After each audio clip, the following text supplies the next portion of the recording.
Y creo que ya por la hora presento a Sandra García Armesto, que ya sabemos quién es porque ha sido presentada antes, que es la directora gerente del Instituto Aragonés de Ciencias de la Salud, y su ponencia se titula Guía Salud, programas de guías de práctica clínica en el Sistema Nacional de Salud, pasos para el cambio.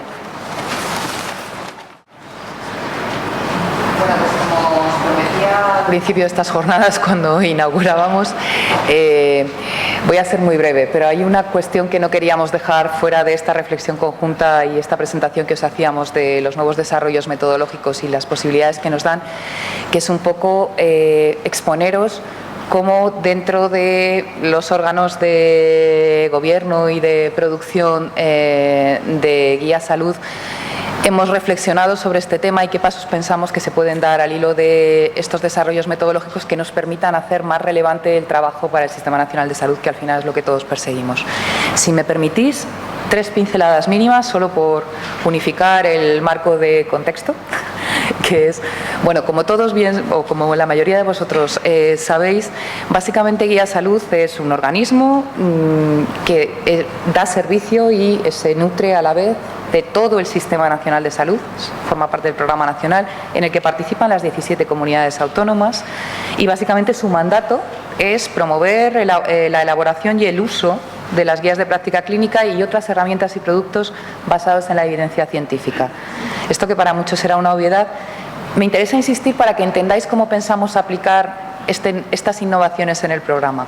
Entonces, esto es sencillamente otra pincelada más para que, bueno, tengamos presente cuál es el sistema de gobierno y la lógica del programa Guía Salud.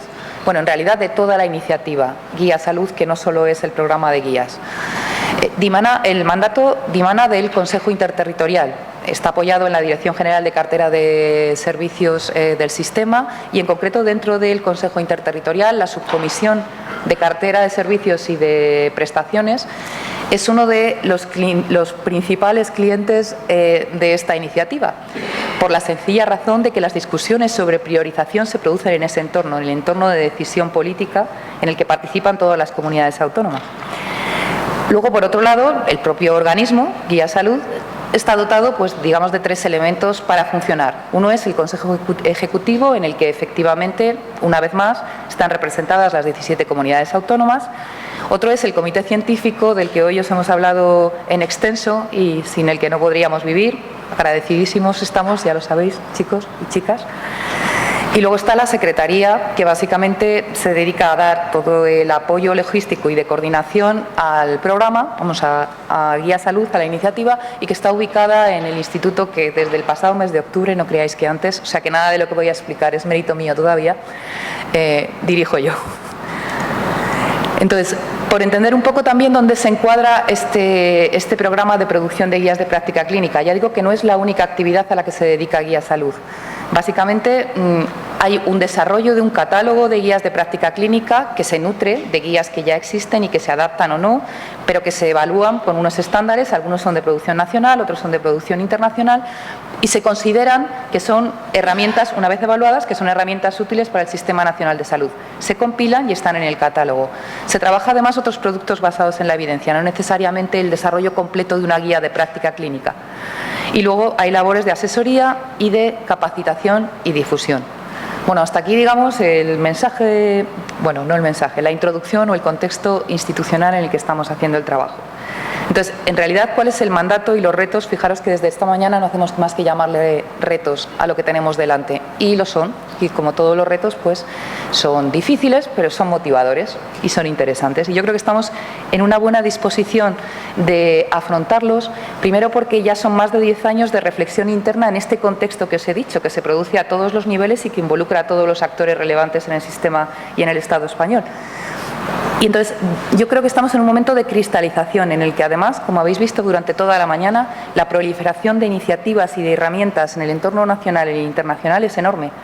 Entonces, cosas que hasta ahora se quedaban en los deseos, bueno, empezamos a tener elementos y herramientas tangibles para, bueno, entrarle y empezar a hacerlo. Y yo creo que el nuevo manual de producción de las guías basado en esta metodología es uno de estos elementos que puede ayudarnos a dar el salto cuantitativo, que en algún momento alguien ha utilizado esta palabra esta mañana, en la producción de evidencia para el sistema y la mejora de calidad. Entonces, detallando los retos, y lo voy a hacer muy brevemente, necesitamos que las guías sean necesarias. Necesitamos que las guías estén actualizadas, necesitamos que sean accesibles y que sean aceptadas, porque básicamente, y yo creo que esto es una autocrítica que nos hemos hecho durante todos estos años, tenemos un problema muy serio, y es que, bueno, técnicamente hemos evolucionado muchísimo en la capacidad de hacer guías de enorme calidad o de adaptar la calidad que producen en otros sitios sin inventar la rueda. Pero lo cierto es que, efectivamente, una de las cosas que nos pasa es que tenemos preciosas bibliotecas, ¿no? Y una de las cosas que lleva preocupando a toda la organización en los últimos 10 años, casi del inicio, es ¿y cómo hacemos para que esto se use simplemente? Bueno, pues hay una cosa bastante interesante y que se ha planteado varias veces esta mañana, que es, lo primero es priorizar sobre qué es necesario hacer guías de práctica clínica y, por lo tanto, merece la pena invertir todo este esfuerzo del que venimos hablando. Bueno, pues existe una herramienta, se desarrolló hace varios años y básicamente, bueno, tiene este nombre tan poco intuitivo, yo no soy capaz de pronunciarlo, pero es si queréis, ¿vale? Básicamente es una herramienta, el formato es online y está pensada para tratar de apoyar la toma de decisiones que se producen a la hora de diseñar el programa de trabajo que anualmente se renueva con la red de agencias y con el propio Consejo Ejecutivo de Guía de Salud, y el interterritorial, como os decía, también tiene su influencia. Entonces, esta herramienta que está elaborada, lo que nos hemos propuesto es este año validarla, refinarla todo lo que sea necesario y asegurarnos de que se pone en práctica de manera que las decisiones sobre las futuras guías de práctica clínica que se vayan a implementar estén ya inspiradas por esto. Los criterios son muy obvios. No sé si merece la pena ni siquiera que me entretenga en ellos, porque si os los pidiera, cualquiera de vosotros seríais capaz de enumerarlos para mí, porque son los obvios, lo que realmente marca que sea o no necesario, que sea o no prioritario elaborar una guía de práctica clínica. Claro, hemos puesto muchísima fe, y os lo venimos diciendo. Bueno, habéis visto que esto es una especie de excurso, solo para anunciaros que efectivamente en la parte de la necesidad el programa tiene intención de trabajar. Entonces, vuelvo, ¿vale?, al objetivo fundamental del programa, que es, bueno, pues vamos a hacer guías, y como os hemos venido anunciando toda la mañana hoy, las vamos a hacer de esta nueva manera, utilizando este nuevo manual metodológico. Bueno, pues el manual efectivamente ya está disponible, lo podéis consultar, tiene todas las virtudes y todos los problemas que creo que hemos podido analizar durante esta mañana, pero lógicamente una de las cosas que hay que hacer, que se vienen haciendo ya desde el año pasado, incluso desde el anterior, y que desde luego este año también es parte intensiva de las actividades, es la formación en esto. Hay talleres presenciales, hay talleres online. Se trata no solo de difundir esta lógica de elaboración de guías, digamos, al público interesado en general, sino también de formar a nuestros propios técnicos, es decir, los técnicos de las agencias de evaluación de tecnologías sanitarias, que son los que al final acaban produciendo las guías del propio programa. Porque el objetivo fundamental, y esto es un compromiso ya asumido dentro del Ejecutivo y dentro de las subcomisiones pertinentes, es que a partir de 2017 todas las guías del programa se desarrollan ya con esta metodología. Entonces, como comprenderéis, estamos haciendo un esfuerzo enorme para efectivamente adaptarnos, tener desarrollados todos los elementos, y el manual es quizá nuestro primer paso, y ya por fin os lo hemos podido presentar vestido de largo. Y digamos que tenemos más seguridad de que llegaremos perfectamente a 2017 desarrollando las guías de esta forma. Actualizadas, una vez más, o sea, es otro requerimiento fundamental de las guías que tenemos que elaborar. No me voy a extender porque creo que Laura nos ha hecho un enorme servicio detallándonos los elementos que se pueden incorporar ya dentro de la concepción de las guías para hacer que sean rápidamente actualizables. En lo único que quiero insistir, ¿vale?, es que, una vez más, esto se va a implantar desde 2017, ¿vale? Entonces necesitamos que las guías que se produzcan a partir de 2017 lleven ya esta lógica interna, esta lógica de que se han mapeado bien las preguntas, esta lógica de que la evidencia que la sustenta, que sustenta las recomendaciones, quiero decir, es perfectamente transparente, con lo cual es perfectamente rastreable, con lo cual es fácil actualizar porque es fácil identificar qué es lo que se nos ha quedado obsoleto o no. Es fácil identificar también con esta nueva estructura de guía de práctica clínica, de recomendaciones, de preguntas, de recomendaciones y de evidencia objetivable, cuáles son aquellas que son más susceptibles de quedarse obsoletas antes. Hay otra cosa que yo creo que es francamente interesante de la nueva metodología que se plantea o del nuevo modo de producir guías, que es, no sé si vosotros lo habréis observado también como yo, que es básicamente, ya no se trata solo de que damos recomendaciones aunque la evidencia no sea, digamos, fuerte, que decíamos antes, ¿no?, sino que ahora además hay una calificación sobre cómo de importante es la recomendación, sea cual sea la calidad de la evidencia que la sustenta. No sé si lo habéis dicho, se presentaban una columna al lado de la otra. O sea, no sé. Entonces, claro, este tipo de reflexión, por ejemplo, desde el punto de vista no solo del clínico, no solo del paciente, sino del propio sistema, de los decisores, de los gestores que tienen que tomar las decisiones, es particularmente relevante, porque por fin tenemos identificado esta decisión no se puede posponer, es muy importante, es importante esta recomendación. Eso sí, tiene que estar sujeta a revisión, ¿no? Fijaros la flexibilidad que ya imprime al propio proceso de toma de decisiones, que en realidad es una de las demandas más fuertes que tenemos por parte de los decisores, no solo en nuestro país, sino en todos los países del mundo. No pueden esperar a que la academia y la ciencia perfectamente pura les produzca una recomendación fuerte para tomar decisiones. Bueno, aquí nos permite objetivar todas las debilidades y que sean ellos los que decidan, porque la decisión sí es importante. Bueno, entonces para esto lo único que probablemente tiene relevancia de esta diapositiva, aparte del compromiso y de recordaros lo que Laura ha contado, es que efectivamente lo que nos hemos planteado es que en 2016 hemos de pilotar esta mecánica de trabajo. Tenemos ya algunas guías que han sido, quizá no totalmente, pero bueno, digamos que un componente bastante fuerte de la manera en la que se han elaborado ya sigue una lógica GRADE. Entonces la idea es coger una de estas guías de reciente publicación y básicamente empezar a testar este mecanismo de detección temprana, de alarma que queremos poner en marcha para todas en adelante. Y bueno, pues refinarlo lo que nos haga falta, dotarnos de los comités o de la lógica de involucrar o no al mismo comité que ha producido la guía, testarlo este año y verlo, con el comité científico, por supuesto, que son nuestros asesores. Bueno, y para que sean aceptadas, ¿qué más cosas nos aporta GRADE para que sean más aceptables? Bueno, pues una crítica, que es esta, que también es otra de los argumentos que se han esgrimido tradicionalmente y que las propias organizaciones que se han dedicado o nos hemos dedicado a producir las guías de práctica clínica siempre nos hemos achacado, que es, parece que trabajamos en el abstracto, ¿no? Que en realidad uno hace recomendaciones, pero bueno, luego ya qué impacto tenga sobre el uso de recursos, qué impacto tenga sobre las propias organizaciones donde se implementa, parece que no debería ser un tema de las guías de práctica clínica. Bueno, pues el paradigma ha cambiado radicalmente y yo me felicito, supongo que ustedes también.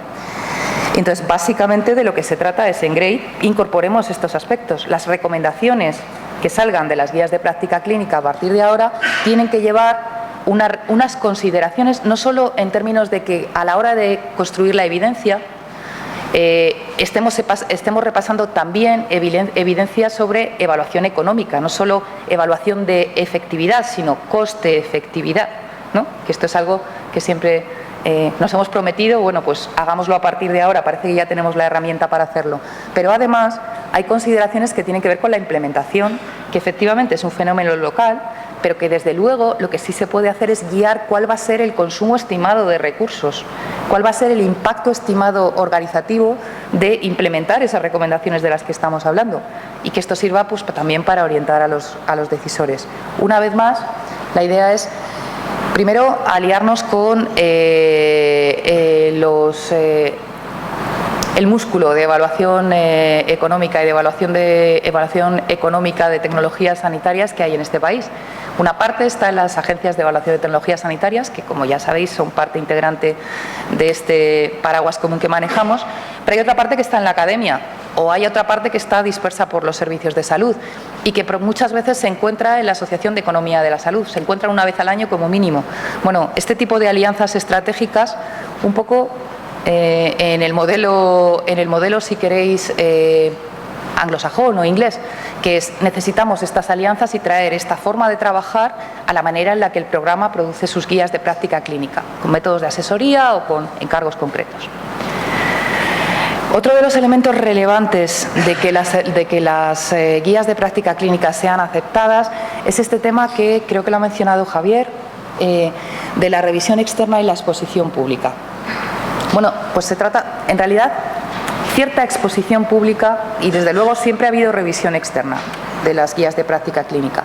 Lo que no había hasta ahora era un proceso bien estructurado de identificar los actores que tienen intereses con respecto a cada uno de los temas de las que se abordan en cada una de las guías de práctica clínica, identificarlos y no solo identificarlos, digamos, acreditarlos y darles un papel formal y, pues tener un periodo de exposición, como sucede, es un proceso perfectamente frecuente en muchísimos países de nuestro entorno. Bueno, aquí se ha venido produciendo de una manera más o menos informal.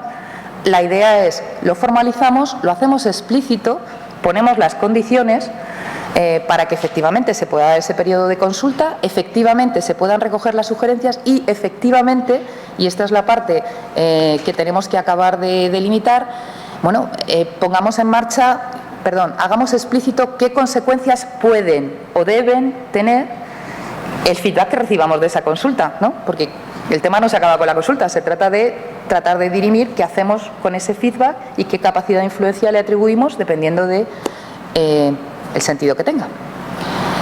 Bueno, no solo del sentido que tenga, dependiendo de cómo de bien fundamentado esté. Probablemente eso es más adecuado. Bueno,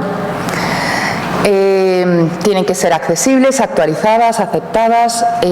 Os lo voy a ahorrar bastante. Presentación por capas, llevamos insistiendo todo el rato.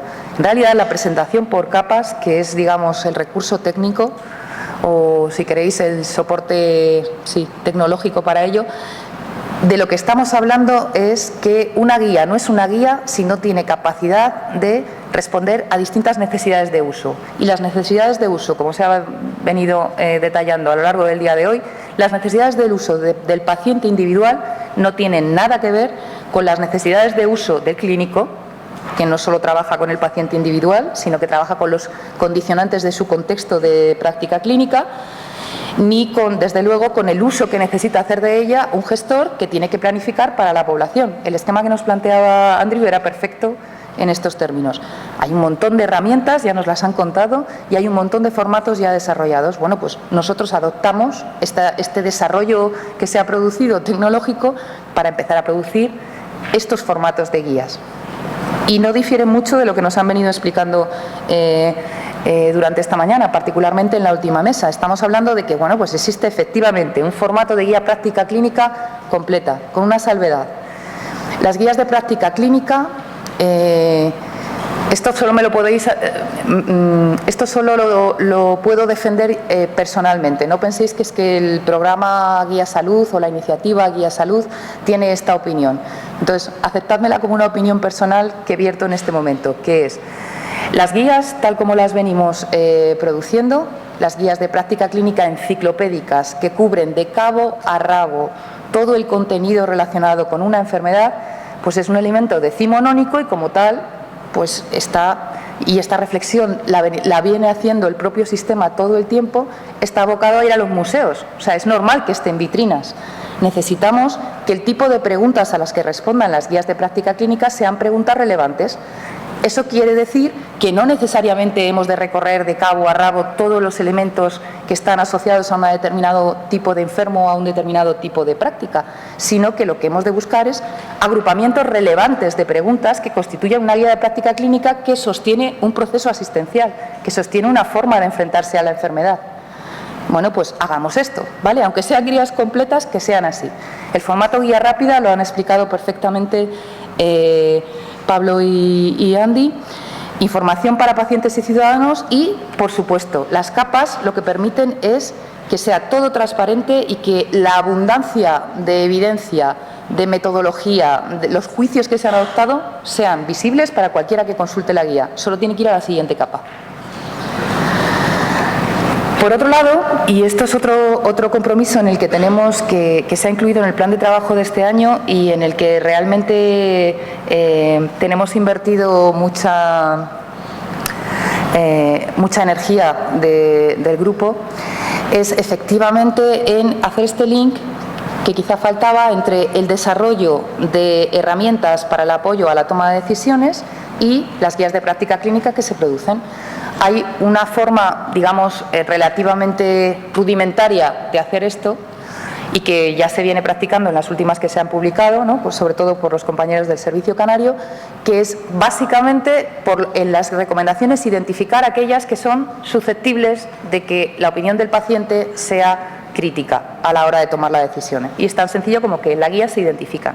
Bueno, la idea es dar un paso más y tratar de incorporar a los pacientes en esta lógica de identificar cuáles son aquellas recomendaciones de cada guía. Fijaros que todo el rato estoy hablando del proceso de producción de cada una de las guías. Entonces, cuando uno produce una guía, necesita tener involucrados a los pacientes no solo para que le den su visión sobre qué preguntas son relevantes o tal, sino una vez que salen las recomendaciones, lo que hemos de saber es para cuáles de esas recomendaciones hace falta desarrollar o identificar, si ya está desarrollada, una herramienta de apoyo a la toma de decisiones compartida y que la guía remita a esas herramientas que ya existen y diga que se han de usar en ese momento para apoyar al clínico que tiene que llevar el proceso. Bueno, no me extiendo más. Otro de los temas más preocupantes es este que lo hemos abordado casi desde el principio con la primera mesa, que es que una de las cosas que necesitamos ya es que las guías se refieran a pacientes reales. Referirse a pacientes reales es que los pacientes tienen normalmente varias patologías o existen varias circunstancias que coinciden en un paciente que hace que haya que configurar las cosas de una manera u otra o adaptar las estrategias terapéuticas o incluso a veces las complicaciones son del tipo diagnóstico, dependiendo de la pluripatología o la comorbilidad que presentan, su entorno social y qué tipo de otros factores están influyendo en cómo se está manifestando la enfermedad y cómo debe ser tratada. La idea al final, como ya os han explicado esta mañana, existen cauces para tratar de incorporar la comorbilidad de manera coherente en las guías de práctica clínica con las matrices ¿vale? Y bueno, pues la idea es efectivamente seguir dando este giro y pasar a guías de práctica clínica centrados en los pacientes. Bueno, pues hasta aquí, digamos, las decisiones o las de la declaración de intenciones de Guía Salud, del organismo Guía Salud, para tratar de aprovechar al máximo la potencialidad de esta nueva metodología que ahora ya sí estamos en capacidad de adoptar y de todas las herramientas porque efectivamente nos subimos a la ola. No sé si alguno de vosotros utilizaba esta expresión, yo creo que es adecuada. Efectivamente hay una ola. Bueno, pues estamos en posición de subirnos a ella. Muchas gracias.